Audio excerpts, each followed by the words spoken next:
ఉలికి పడి ఊగాల ఉలకైనా నేనురకేస్తే, అదిరిపడి ఆగాల పిడుగైనా నేనడుగేస్తే. తెలుగు సినిమాని చూసి ప్రపంచం మొత్తం ఉలికి పడే రోజు, రామ్ చరణ్ రూపంలో తెర మీద అద్భుతాన్ని చూసి హాలీవుడ్ సైతం అదిరిపడే రోజు ఇంకెంతో దూరంలో లేదు.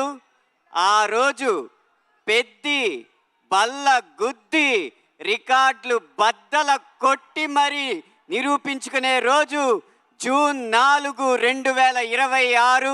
ఆ రోజు మొదలు మీ జోరు, మీ హుషారు ఎవ్వరు ఆపలేరు అని ఘంటాపదంగా తెలియజేస్తున్నాను.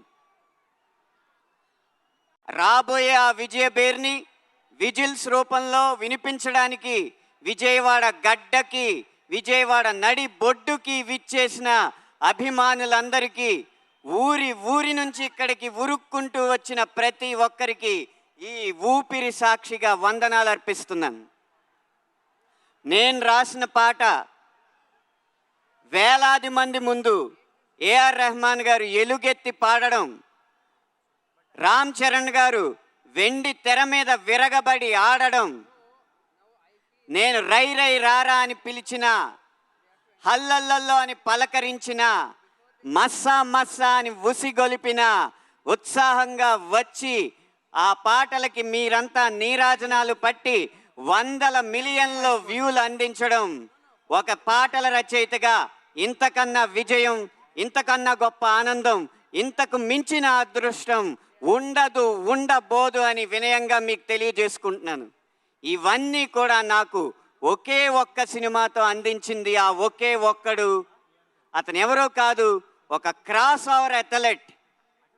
కాగితం మీద కథ రాయడం, తెర మీద ఆ కథని తీయడం అన్న 2 ఆటల్ని ఒకే చోట ఒకే సమయంలో ఆడిన ఆ క్రాస్ ఓవర్ అథ్లెట్ మరెవరో కాదు, ఈ చిత్ర దర్శకుడు బుచ్చిబాబు సానా గారు.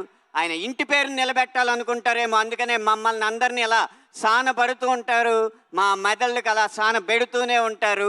రేపు 4వ తారీఖున మీరు చూడబోయేది పెద్ది సినిమా మొదటి ఆట కాదు, పెద్దిని గెలిపించడానికి బుచ్చిబాబు గారు చివరి వరకు చేసిన పోరాటం అని నేను ఖచ్చితంగా చెప్పగలను.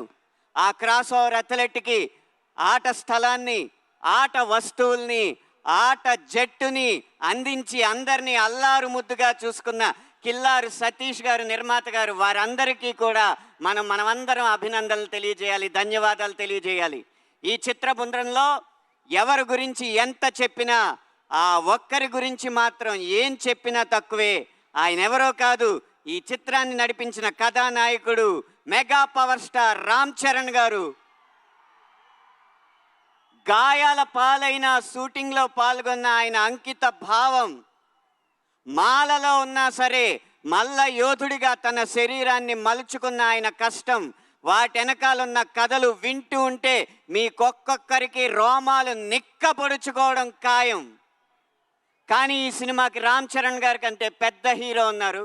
అవును, మీరు వింటున్నది నిజమే. ఈ సినిమాకి రామ్ చరణ్ గారి కంటే పెద్ద హీరో ఎవరో కాదు, ఈ పెద్దిగాడి కథ కొండరాళ్లనే కండరాళ్లుగా మార్చి ఆడి పోరాడి కండాల్ని కదిలించిన పెద్దిగాడి కథ.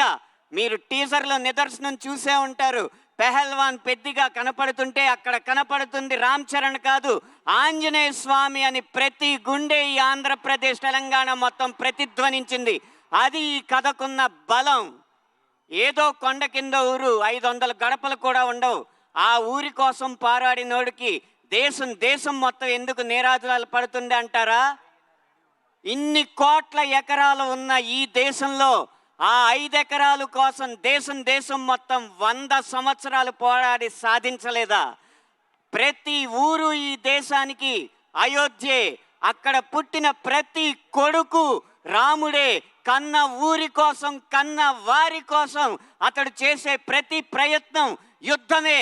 ఆ పోరాటంలో అతన్ని ప్రేమించి అతని వెనక నిలబడ్డ మీలాంటి ప్రతి ఒక్కడు హనుమంతుడే, బలవంతుడే, భగవంతుడే. కాబట్టి ఈ పెద్ది కేవలం పైకి సినిమా కథలా కనిపిస్తున్నా ఈ పెద్ది కొండ కిందూరి రామాయణం. ఆ రామాయణం ఎంత కాలం నిలిచిందో ఈ పెద్ది కథ కూడా కాలాల పాటు నిలిచి సంవత్సరానికి 10 విజయాలు కాకుండా 10 సంవత్సరాలకి ఒకసారి వచ్చే సినిమాగా ఈ పెద్ది నిలిచిపోతుందని బల్లగుద్ది మరీ చెప్తూ, మండే గుండె నీలో లేదంటే కాలు చెయ్యి ఉన్నా లేనట్టే, నీకు నెగ్గే నైజం అర్థం కానట్టే. ఇది పెద్ద సినిమా ఇచ్చే సందేశం. ఇంతటితో నా మాటలు సమాప్తం. ధన్యవాదాలు. Thank you so much Anant Sriram గారు. మీ మాటల ప్రవాహం చాలా బాగుంది, పాటల ప్రవాహం చాలా బాగుంది. మీరు అడపాదడపా మా కోసం కొన్ని స్టెప్పులు కూడా వేస్తూ ఉంటారు. కాబట్టి చిక్రీ స్టెప్ ఏమైనా ఇవాళ ట్రై చేద్దాం అనుకుంటున్నారా? లేదు, సతీష్ గారు పారితోషికం ఇవ్వలేదు. అందుకని చిక్రీ స్టెప్ వేయట్లేదా? నేను స్టెప్ వేయాలంటే రామ్ చరణ్ గారి కంటే ఎక్కువ పారితోషికం కావాలి. వామ్మో, నమస్కారం అండి. ఈ ఒక్క వీడియో చాలు రేపటికి వైరల్ అవ్వడానికి. Thank you so much sir.